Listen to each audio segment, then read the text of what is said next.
السلام علیکم، welcome to 360 Islamic world YouTube channel. جنہوں نے ہمارا چینل سبسکرائب نہیں کیا وہ پلیز کر لیجیے۔ الحمد للہ رب العالمین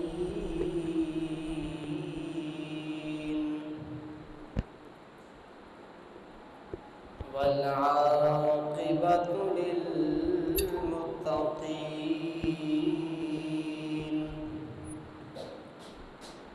والصلاة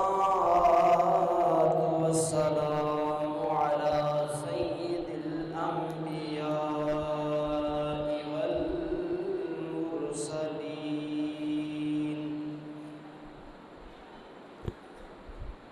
وعلى آلہ وأصحابہ أجمعين.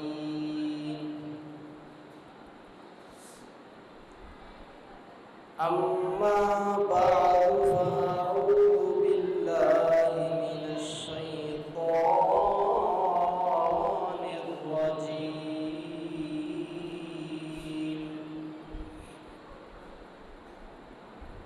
بسم الله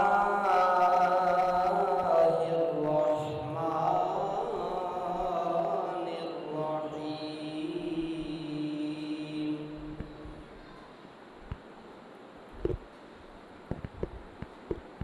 يا أيها الذين آمنوا إن تنصروا الله ينصركم.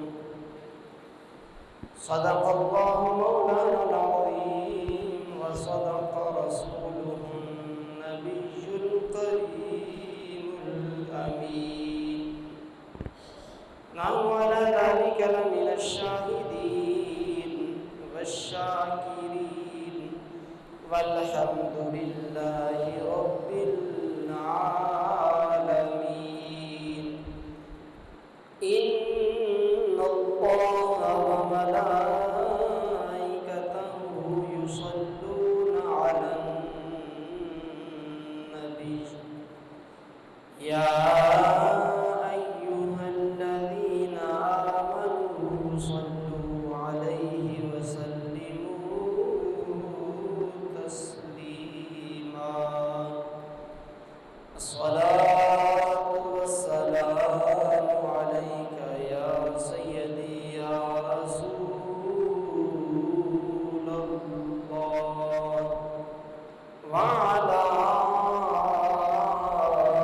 آلك وأصحابك يا سيدي يا حبيب الله.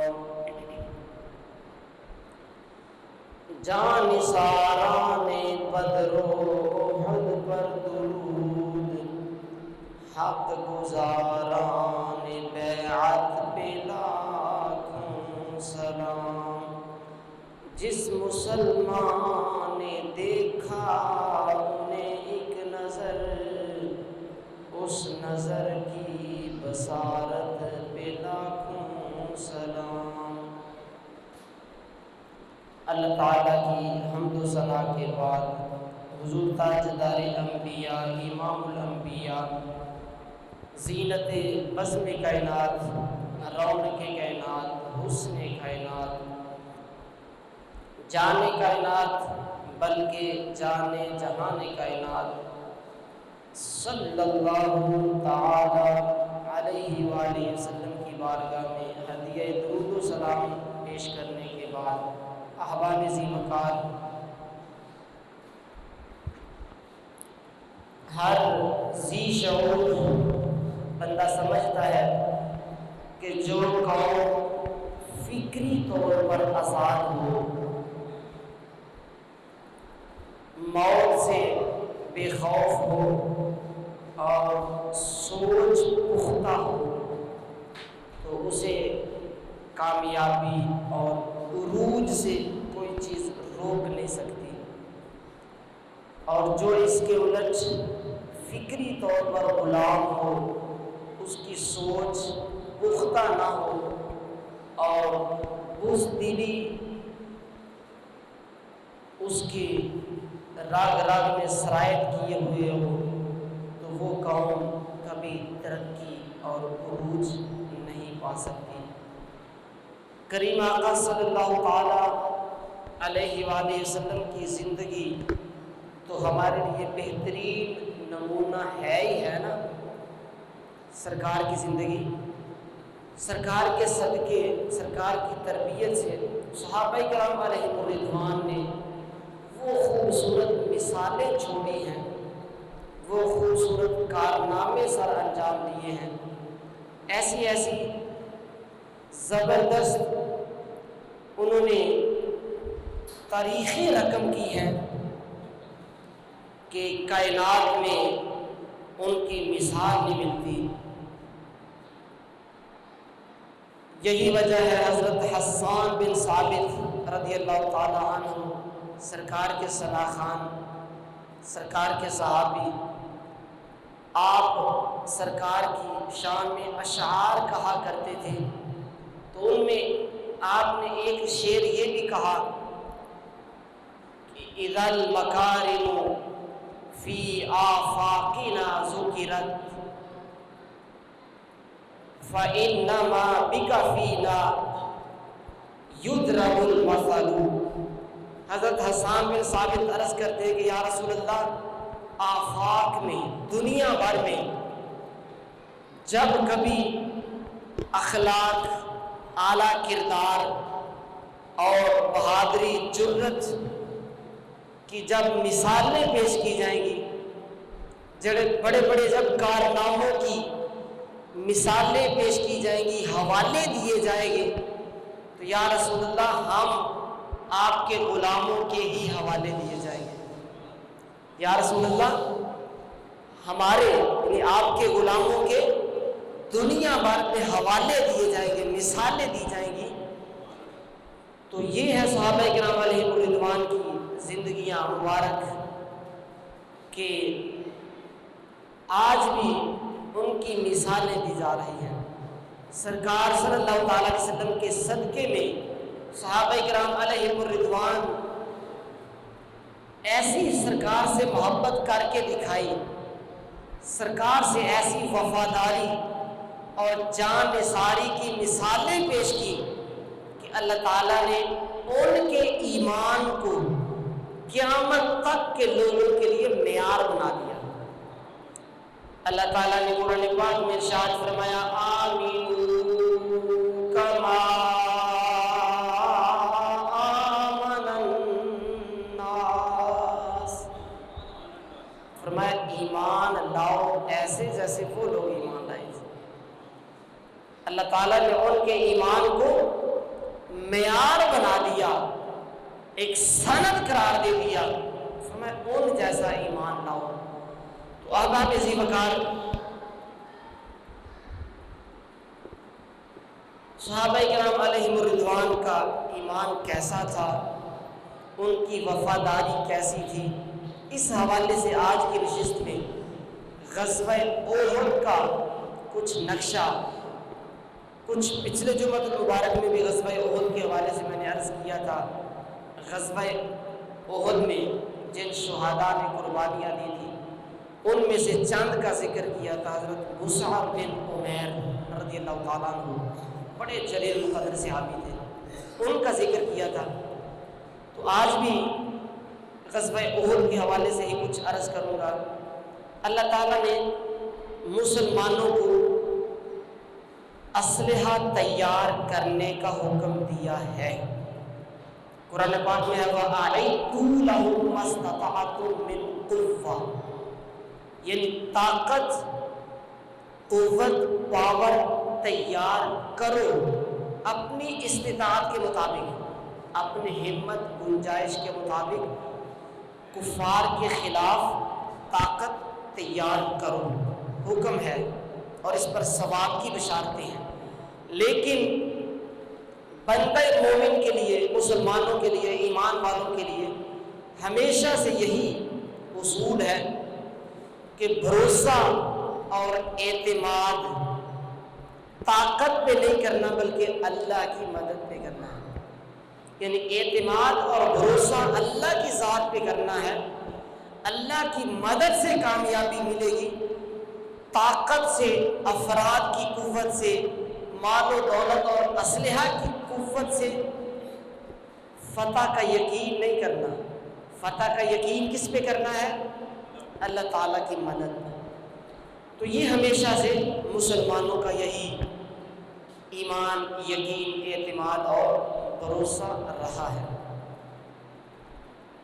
تو دیگر غزوات کی طرح غزوہ احد،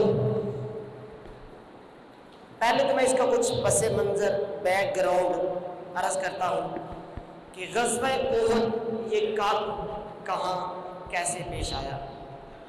احد یہ مدینہ شریف سے 3 میل دور ایک پہاڑ ہے، جس کے بارے میں میرے آقا صلی اللہ تعالی علیہ وسلم نے ارشاد فرمایا، احد ہم سے محبت کرتا ہے اور ہم احد سے محبت کرتے ہیں۔ ایک پہاڑ ہو کے میرے آقا فرمائے کہ میں احد سے محبت کرتا ہوں، میں احد سے محبت کرتا ہوں، احد ہم سے محبت کرتا ہے۔ یار اگر احد پہاڑ، پتھر وہ سرکار سے محبت کرے تو سرکار ان کو نواز دیتے ہیں، انہیں محروم اور تنہا نہیں چھوڑتے، ان کی محبت کا اعلان کر دیتے ہیں۔ میں اور آپ اگر سرکار سے محبت کریں تو کیا سرکار ہمیں نہیں نوازیں گے؟ کیا ہمیں سرکار عطا نہیں فرمائیں گے؟ یقیناً ضرور نوازیں گے، ضرور کرم فرمائیں گے، بس شرط یہ ہے کہ محبت سچی ہونی چاہیے۔ سرکار سے محبت کا صرف دعویٰ نہیں، صرف زبانی دعویٰ نہیں، بلکہ عملی محبت ہونی چاہیے، پریکٹیکلی محبت ہونی چاہیے، تو انشاءاللہ ضرور کرم ہوگا۔ تو عرض یہ کر رہا ہوں کہ مدینہ شریف سے 3 میل دور یہ احد پہاڑ ہے۔ تو اس کے دامن میں، اس کے ساتھ یہ غزوہ پیش آیا، اس وجہ سے اسے غزوہ احد کہتے ہیں۔ ہجرت کے دوسرے سال غزوہ بدر میں، چونکہ کافروں کی بہت بڑی تعداد ماری بھی گئی تھی اور قیدی بھی ہوئے تھے، اب انہیں جن بڑے بڑے سردار مارے گئے تھے انہیں غصہ تو بڑا تھا، انتقام اور بدلہ لینے کی جو دل میں ایک آگ بھڑک رہی تھی وہ ٹھنڈی ہونے کا نام نہیں لے رہی تھی۔ تو اسی مہینے میں شوال المکرم 3 ہجری، یعنی 1 سال کے بعد 3 ہجری میں انہوں نے 3000 کا ایک بھاری لشکر تیار کیا اور مسلمانوں سے لڑنے کے لیے آ گئے۔ اب سرکار صلی اللہ تعالیٰ علیہ وسلم نے بھی 700 مخلص صحابہ کرام علیہم الرضوان کا ایک لشکر لیا، اپنی فوج لی اور میدان میں آگے لڑنے کے لیے۔ اگر توجہ سے سنیں گے تو پھر ظاہر ہے سمجھ بھی آئے گی، پتہ بھی چلے گا کہ بات کیا ہو رہی ہے، کہاں سے شروع ہوئی، کہاں ختم ہوئی۔ توجہ رکھیں۔ اب سرکار نے جب 700 کا لشکر لیا، ادھر کتنے ہیں؟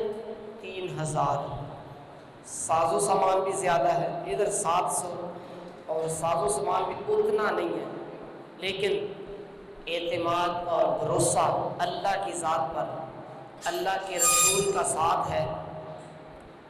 تو جب میدان لگا اللہ تعالیٰ نے مسلمانوں کو فتح عطا فرمائی، مسلمانوں کو فتح عطا فرمائی۔ مسلمان جب جرأت سے، دلیری سے لڑے، کافر ڈر کے بھاگنے لگے، کافر ڈر کے بھاگنے لگے۔ اب اللہ تعالیٰ کا یہ دستور ہے کہ وہ ہمیشہ ایک ہی حالت پہ نہیں رکھتا، آزماتا ہے نا۔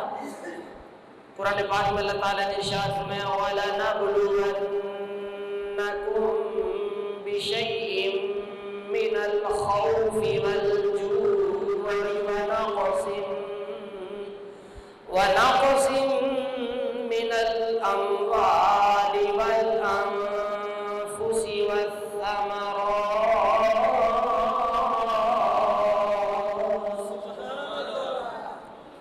ضرور بھی ضرور ہم آزمائیں گے، کچھ خوف سے، کچھ بھوک سے، کچھ مالوں جانوں اور پھلوں کی کمی سے۔ تو یہ اللہ تعالیٰ آزماتا ہے، کبھی فتح دے کر آزماتا ہے اور کبھی مالی اور جانی نقصان کر کے آزماتا ہے۔ اللہ تعالیٰ آزماتا ہے۔ اب آزمائش کی صورت یہ بنی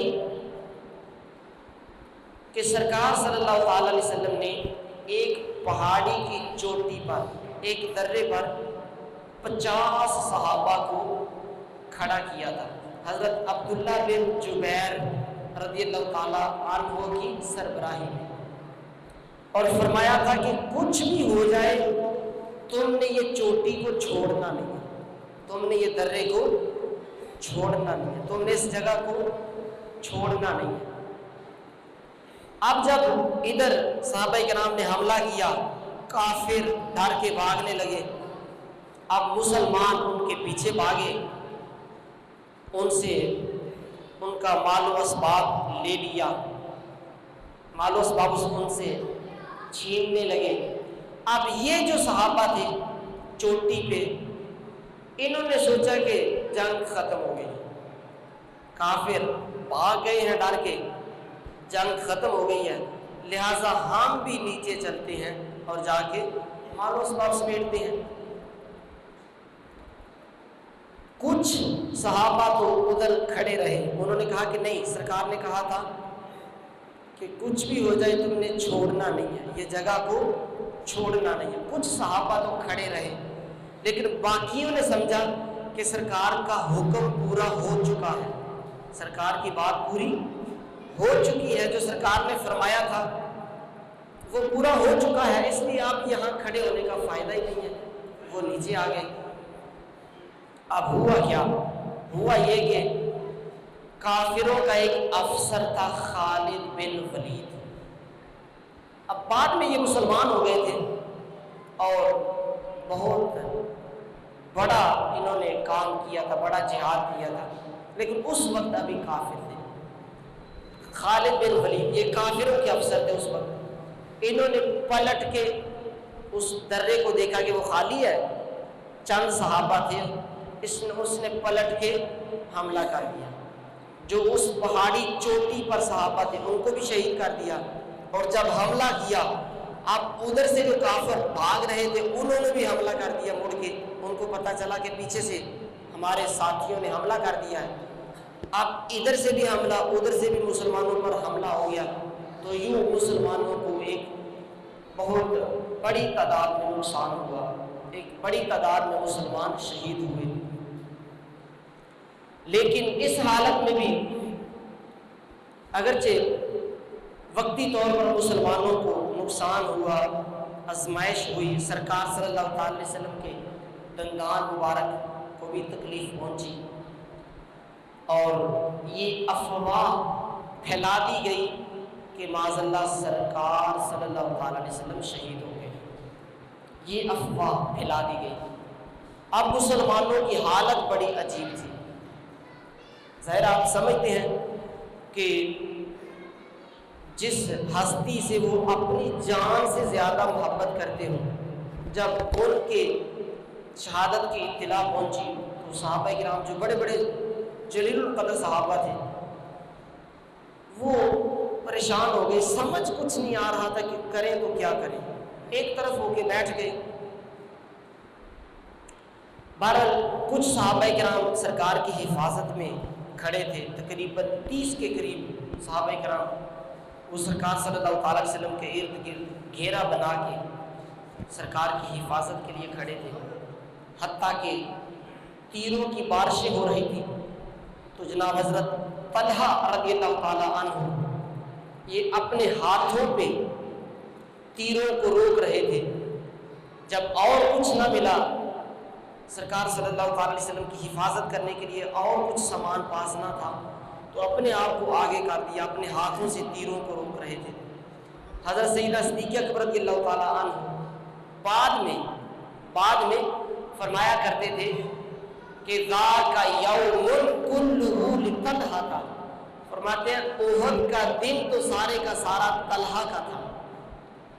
حضرت صدیق اکبر بعد میں فرمایا کرتے تھے کہ ذاک یوم کلہ لطلحہ کا، فرماتے ہیں احد کا دن یہ سارے کا سارا طلحہ کا تھا۔ مطلب کیا کہ طلحہ نے اس دن خوب برکتیں سمیٹی، سرکار صلی اللہ علیہ وسلم پر اپنی جان نشاور کر کے، سرکار کی حفاظت کر کے خوب برکتیں سمیٹی، تو اس لیے فرمایا کرتے کہ احد کا دن تو سارے کا سارا طلحہ کا تھا۔ تو بہرحال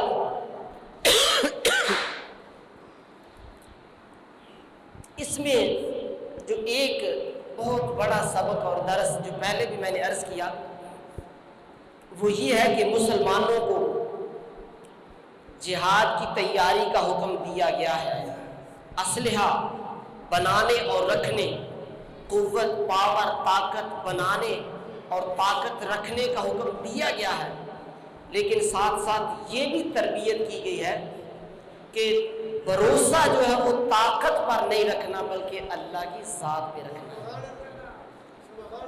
بھروسہ، اعتماد اور یقین یہ اللہ کی مدد پہ رکھنا ہے، طاقت پہ نہیں رکھنا۔ اب آپ نے ذکر کر یہی وجہ ہے کہ صحابہ کرام علیہم رضوان کے دل و دماغ میں یہ بات بیٹھی ہوئی تھی، انہیں یہ یقین اور ان کا یقین حد درجے کا تھا کہ جناب وہ بڑی سے بڑی طاقت کے ساتھ بھی وہ ٹکرا جاتے تھے لیکن وہ پیچھے نہیں ہٹتے تھے۔ اب غزوہ موتا یہ 8 ہجری جمادی الاولیٰ کا یہ غزوہ ہے کہ سرکار نے اس وقت کی جو سپر پاور تھی رومیوں کے ساتھ سرکار نے 3000 کا لشکر بھیجا جہاد کے لیے، جنگ کے لیے، کہ ان کو اسلام کی دعوت دی جائے، اگر تو وہ اسلام قبول کر لے تو ٹھیک، ورنہ ان کے ساتھ جہاد کیا جائے۔ اب جب صحابہ کرام علیہم الرضوان کا یہ 3000 کا لشکر، 3000 کی یہ فوج پہنچی جنگ کرنے کے لیے موتا کے مقام پر، تو اب پتہ چلا کہ آگے جو مد مقابل لشکر ہے جس سے مقابلہ ہے وہ لشکر کتنا ہے؟ 2 لاکھ۔ ادھر مسلمان کتنے ہیں؟ 3000 اور ہے بھی اپنے وطن سے بہت دور، اپنے وطن سے بہت دور، اور وہ اپنے گھر میں، اور لشکر بھی ان کا کتنا؟ 2 لاکھ۔ اب ان کا مشورہ ہوا صحابہ کرام علیہم رضوان کا کہ کریں کیا کریں، اتنا بڑا لشکر ہے، مقابلہ کریں کہ یا نہ کریں؟ حضرت عبداللہ بن رواحہ رضی اللہ تعالیٰ عنہ کھڑے ہوئے اور کہا کہ اے میرے ساتھیوں، اے صحابہ، اللہ کی قسم ہم شہادت کی تمنا لے کے آئے ہیں، ہم شہادت کی تمنا لے کے آئے ہیں، اور ہم طاقت اور تعداد کے بل بوتے پر نہیں لڑتے، ہم تو اس اسلام اور اس خدا کی مدد، اس اسلام کے لیے جہاد کرتے ہیں جس کے ذریعے اللہ نے ہمیں عزت عطا فرمائی ہے، ہم تو اس اسلام کے لیے جہاد کرتے ہیں جس کے ذریعے اللہ تعالیٰ نے ہمیں عزت عطا فرمائی ہے، تو اس لیے ہمیں طاقت اور تعداد کا کوئی ڈر خوف نہیں ہے، اس لیے تم سینہ تان کے لڑو، 2 بھلائیوں میں سے، 2 اچھائیوں میں سے، 2 چیزوں میں سے ایک تو مل جائے گی، یا شہادت مل جائے گی یا کامیابی مل جائے گی، یا شہادت مل جائے گی یا فتح مل جائے گی، 2 چیزوں میں سے ایک تو ملے گی۔ صحابہ کرام علیہم رضوان نے جب حضرت عبداللہ بن رواحہ کا یہ خطاب سنا تو کہا اللہ کی قسم تم ٹھیک کہہ رہے ہیں، ایسا ہی ہوگا۔ چنانچہ انہوں نے 3000 کا لشکر اور دوسری طرف 2 لاکھ کا لشکر، ذرا تصور تو کرے نا، سوچے تو صحیح نا۔ تو چونکہ ان کا اعتماد اور یقین اللہ کی ذات پہ تھا، اس لیے انہیں اپنی جان کی بھی پرواہ نہ تھی، لڑے وہ، اور کئی دن تک یہ لڑائی ہوتی رہی، بالآخر اللہ تعالیٰ نے مسلمانوں کو فتح عطا فرمائی، مسلمانوں کو فتح عطا فرمائی۔ تو عرض یہ کر رہا ہوں کہ مسلمان جو ہے وہ طاقت اور تعداد کے بل بوتے پر نہیں لڑتے، ہاں تعداد اور طاقت ہونی چاہیے، لیکن اعتماد، یقین اور بھروسہ اللہ کی ذات میں ہونا چاہیے۔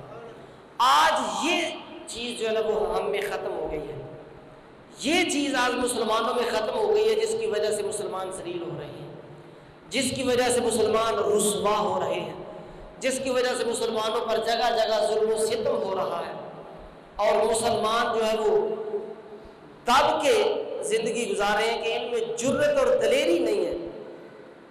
آج بھی اگر جرت اور دلیری اور اللہ کی ذات پہ بھروسہ اور یقین ہو جائے تو یہ کافر جو ہے یہ مسلمان کی طرف آنکھ اٹھا کے بھی نہ دیکھیں۔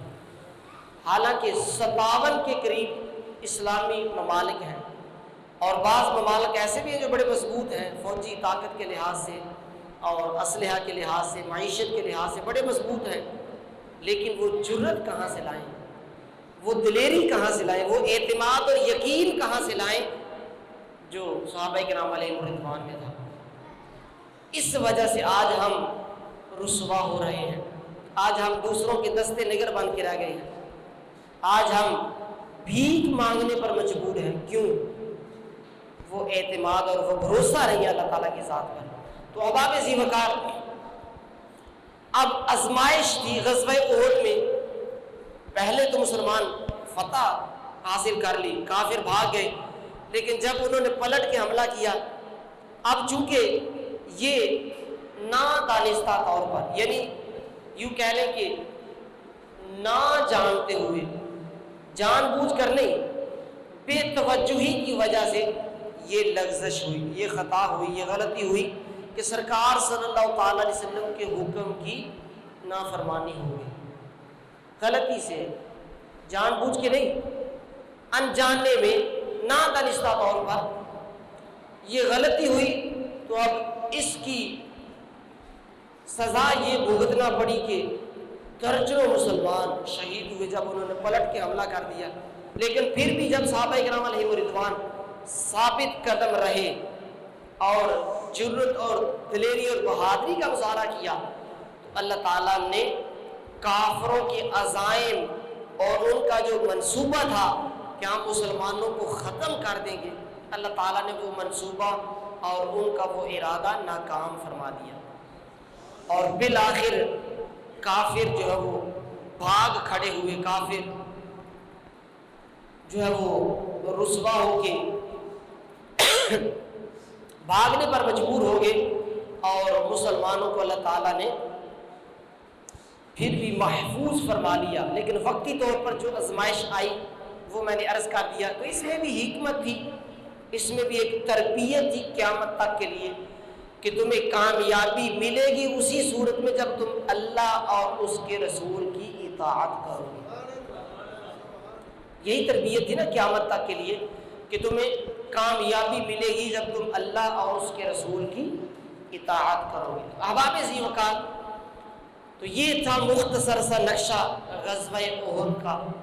اس میں بعض صحابہ کرام علیہم الرضوان نے بڑے بڑے بہادری کے جوہر دکھائے۔ اس میں حضرت ابو دجانہ رضی اللہ تعالیٰ عنہ، سرکار کے ہاتھ میں ایک تلوار تھی، اور اس تلوار پر عربی میں شعر لکھا ہوا تھا جس کا معنی اور مفہوم یہ ہے کہ بزدلی جو ہے یہ شرمندگی ہے، اور آگے بڑھ کے لڑنا یہ عزت ہے۔ یہ اس تلوار پر عربی میں شعر لکھا ہوا تھا، بزدلی شرمندگی ہے اور آگے بڑھ کے لڑنا یہ عزت ہے اس میں، اور بزدلی جو ہے یہ تقدیر سے نہیں بچا سکتی، بزدلی تقدیر سے نہیں بچا سکتی۔ یعنی اگر بندہ بزدل بن کے بیٹھ جائے اور گھبرا کے پیچھے چھپ جائے کہ جناب میں بچ جاؤں گا، تو یہ بزدلی اسے بچا نہیں سکتی۔ اگر اس کی آئی ہے تو وہ آ کے رہے گی۔ تو یہ تلوار پر شعر لکھا ہوا تھا. سرکار نے ارشاد فرمایا اس تلوار کا حق کون ادا کرے گا؟ حضرت ابو دجانہ رضی اللہ تعالیٰ عنہ آگے آئے، میں اس کا حق ادا کروں گا. سرکار نے انہیں تلوار عطا فرما دی تو عرض کرتے یا رسول اللہ اس کا حق کیا ہے؟ تو میرے آقا صلی اللہ تعالیٰ علیہ وسلم نے ارشاد فرمایا کہ ابو دجانہ اس کا حق یہ ہے کہ مسلمان کو چھیڑنا نہیں اور کافر کو چھوڑنا نہیں. جو کوئی آگے آئے اسے کاٹ کے رکھ دینا ہے، یہ اس تلوار کا حق ہے. حضرت ابو دجانہ رضی اللہ تعالیٰ عنہ آپ نے تلوار پکڑی اور جناب یوں اکڑ کے چلے، تلوار پکڑی اور یوں اکڑ کے چلے. سرکار نے ارشاد فرمایا کہ یہ چال ویسے تو اللہ کو ناپسند ہے لیکن ایسے موقع پر اللہ کو بڑی پسند ہے. یہ چال ویسے تو اللہ کو ناپسند ہے لیکن ایسے موقع پر فرمایا اللہ کو بڑی پسند ہے. تو اب آپ عظیم وقار حضرت ابو دجانہ نے خوب اس تلوار سے کافروں کے پرخچے اڑائے، کافروں کے جناب گردنیں اڑائی.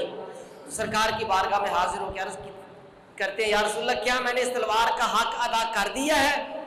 میرے آقا نے ارشاد فرمایا کہ ہاں تم نے اس تلوار کا حق ادا کر دیا، تم نے اس تلوار کا حق ادا کر دیا ہے.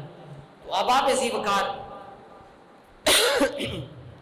اسی طرح حضرت امیر حمزہ رضی اللہ تعالیٰ عنہ آپ کے ہاتھ میں بھی غزوہ احد میں 2 تلواریں تھیں، 2 تلواریں اور بڑی بڑی وزنی تلواریں تھیں، بڑی بڑی وزنی تلواریں، کئی کلو کی تلواریں تھیں. اب مجھے وہ کنفرم فگر تو یاد نہیں ہے، یا شاید 35 کلو کی، یعنی 35 کلو کی ایک تلوار تھی. آپ اندازہ کریں تقریباً مان کے قریب وزن ہو گیا ایک تلوار کا، تقریباً 2 من 2 تلواروں کا وزن، یعنی 35 کلو کی تلوار. اب دونوں ہاتھوں میں ایک تلوار اور دونوں تلواروں سے لڑ رہے ہیں. اللہ اکبر، کیسا سما ہوگا، کیسا انداز ان کا. تو اب آپ اسی وقار غزوہ احد میں اور بھی بڑے واقعات رونما ہوئے. حضرت امیر حمزہ رضی اللہ تعالیٰ عنہ آپ نے چونکہ میدان بدر میں بھی بڑی جرت کا مظاہرہ کرتے ہوئے کئی کافروں کو واصل جہنم کیا تھا، تو اس غزوہ میں بدلے کے طور پر بدلہ لینے کے لیے ہندہ نامی ایک خاتون تھی، اگرچہ بعد میں یہ بھی مسلمان ہو گئی تھی ہند نامی، لیکن اس وقت ابھی مسلمان نہیں ہوئی تھی. تو انہوں نے ایک حبشی کو، ایک شخص کو مقرر کیا ہوا تھا کہ تم نے امیر حمزہ کو شہید کر کے، قتل کر کے ان کے اعضاء کو کاٹ کے لانا ہے. چنانچہ حضرت امیر حمزہ رضی اللہ تعالیٰ عنہ کو شہید کر کے ان کے اعضاء کو کاٹا گیا، ناک، انگلیاں، کلیجہ نکالا گیا، کان، زبان، یہ سارے اعضاء کو کاٹا گیا. اور اس عورت نے ان کا ہار بنا کے اپنے گلے میں ڈالا، یوں اپنے ایک انتقام کی آگ بجھانے کے لیے اس نے سب کچھ کیا. سرکار کو اس چیز کا بڑا صدمہ تھا، بڑا دکھ تھا، چونکہ سرکار حضرت امیر حمزہ سے بڑی محبت فرمایا کرتے تھے، بڑی محبت فرمایا کرتے تھے.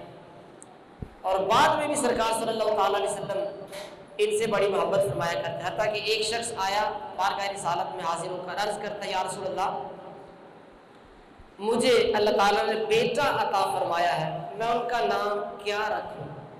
تو میرے آقا نے ارشاد فرمایا تم میرے چچا کے نام پر ان کا نام حمزہ رکھو. فرمایا مجھے اپنے چچا سے بڑی محبت ہے تو تم میرے چچا کے نام پر ان کا نام حمزہ رکھو. تو سرکار کو اپنے چچا حضرت امیر حمزہ سے بڑی محبت، اور یہ سرکار سے بڑی محبت فرمایا کرتے تھے، یہ بھی سرکار سے بڑی محبت فرمایا کرتے تھے. اور سرکار سے تقریباً سرکار کے ہم عمر تھے، تقریباً تھوڑا ہی عمر کا فرق تھا، 2 سال کا صرف. تو یوں سرکار سے بڑی محبت فرمایا کرتے تھے. تو تمام صحابہ کرام علیہ رضوان، حضرت طلحہ کے حوالے سے میں نے عرض کیا کہ غزوہ احد میں کیسے انہوں نے سرکار کی حفاظت کی کہ جناب جب پاس کچھ نہ بچا تو اپنے ہاتھوں کو آگے کر دیا، تیر اور نیزوں سے روکنے کے لیے اپنے ہاتھوں کو آگے کر دیا. حتیٰ کہ ان کے ہاتھ شل ہو گئے تھے، ان کے ہاتھ شل ہو گئے تھے، بے جان ہو گئے تھے۔ تو صحابہ کرام بعد میں فرمایا کرتے تھے جنہوں نے زندہ شہید دیکھنا ہو وہ طلحہ کو دیکھے، جنہوں نے زندہ شہید دیکھنا ہو وہ طلحہ کو دیکھ لے۔ اسی طرح حضرت ام عمارہ یہ صحابیہ تھی، انہوں نے بھی غزوہ احد میں سرکار کی حفاظت کی۔ سرکار فرماتے ہیں کہ میں جدھر بھی دیکھتا تھا ام عمارہ تلوار لے کے میری حفاظت کر رہی ہوتی اور دشمنوں کا مقابلہ کر رہی ہوتی۔ تو احباب ذیمکار صحابہ کرام علیہم الرضوان نے غزوہ احد سمیت ہر جگہ جرأت، دلیری اور بہادری کے وہ کارنامے سر انجام دیے کہ قیامت تک اس کی مثال نہیں ملے گی۔ تو احباب ذیمکار صحابہ کرام علیہم الرضوان یہ وہ مبارک جماعت ہے جو اللہ کی چنی ہوئی جماعت ہے، اللہ کی منتخب کردہ چنی ہوئی جماعت ہے۔ صحابہ کرام علیہم الرضوان پر تنقید کرنا، ان کو برا بھلا کہنا، ان پر طعن کرنا، ان پر زبان کھولنا، یہ اتنی بڑی بد نصیبی ہے، اتنی بڑی بد نصیبی ہے کہ کائنات میں شاید اس سے بڑی بد نصیبی کوئی نہ ہو۔ حالانکہ یہ وہ مبارک جماعت ہے۔ اب بتائیں کہ کوئی بھی محب جو ہے وہ اپنے محبوب کے لیے تو اس کی چاہت ہوگی کہ میں اگر کر سکوں تو سنجیدہ، وفادار اور جان نثار لوگوں کا انتخاب کروں، چنوں اپنے محبوب کو وفادار، جان نثار اور پسندیدہ لوگوں کو اپنے محبوب کا خادم اور اپنے محبوب کا ساتھی بناؤں۔ اب جب بنانے والا اللہ ہو اور پھر محبوب بھی کوئی عام محبوب نہ ہو بلکہ نبیوں کا سردار ہو، تو اللہ تعالیٰ نے اس کے لیے جو ساتھی بنائے ہوں گے وہ کتنے چنے ہوئے ہوں گے، کتنے اعلیٰ سیرت، اخلاق اور کردار کے مالک ہوں گے۔ ایک حدیث پاک کا مفہوم ہے، سرکار نے ارشاد فرمایا اللہ تعالیٰ نے پوری کائنات کے لوگوں کے دل دیکھے، ان میں سے سب سے پاکیزہ دل والوں کو میرا صحابی بنا دیا۔ یہ سرکار کا فرمان ہے، فرمایا سب سے پاکیزہ دل والے جو لوگ تھے ان کو میرا صحابی بنا دیا۔ تو اس لیے صحابہ کرام علیہم الرضوان پر اگر کوئی طعن کرتا ہے، معاذ اللہ ان کے حوالے سے زبان کھولتا ہے، ان کو برا بھلا کہتا ہے، ان کے حوالے سے ان کے خلاف کوئی اعتراض کرتا ہے یا بات کرتا ہے، اب وہ خود سوچے کہ وہ اللہ کی سلیکشن پر اعتراض کر رہا ہے، اللہ کے انتخاب پر اعتراض کر رہا ہے کہ اللہ نے انہیں چنا ہے۔ وہ جو کوئی صحابہ پہ اعتراض کر رہا ہے وہ اللہ کے چناؤ پر اعتراض کر رہا ہے۔ اور دوسرا پھر وہ محبوب خدا کی محبوبیت پر اعتراض کر رہا ہے، شک کر رہا ہے کہ معاذ اللہ سرکار اللہ تعالیٰ کے محبوب ہیں، تو اس میں کوئی شک ہے کہ اللہ تعالیٰ نے اپنے محبوب کو معاذ اللہ ایسے کردار والے لوگ دینے تھے کہ جن پر اعتراض کیا جا سکے؟ تو یہ ہو ہی نہیں سکتا۔ اللہ تعالیٰ نے اپنے محبوب کو بالکل پاکیزہ، صاف ستھرے کردار اور اخلاق والے لوگ عطا فرمائے۔ یہی وجہ کہ سرکار نے ارشاد فرمایا لا تسبوا اصحابی، فرمایا میرے بعد میرے صحابہ کو لعن طعن نہ کرنا، میرے صحابہ کو برا بھلا نہ کہنا۔ یہ میرے آقا نے 1400 سال پہلے ہی منع فرما دیا۔ تو ہم اہل سنت و جماعت الحمدللہ ہم صحابہ سے بھی محبت کرتے ہیں، اہل بیت سے بھی محبت کرتے ہیں۔ تو یہ ہماری خوش نصیبی ہے کہ ہم ساروں سے ہی محبت کرتے ہیں۔ اللہ تعالی ہمیں صحابہ کرام علیہم الرضوان کی سچی محبت اور غلامی عطا فرمائے، آمین۔ وما علیہ الا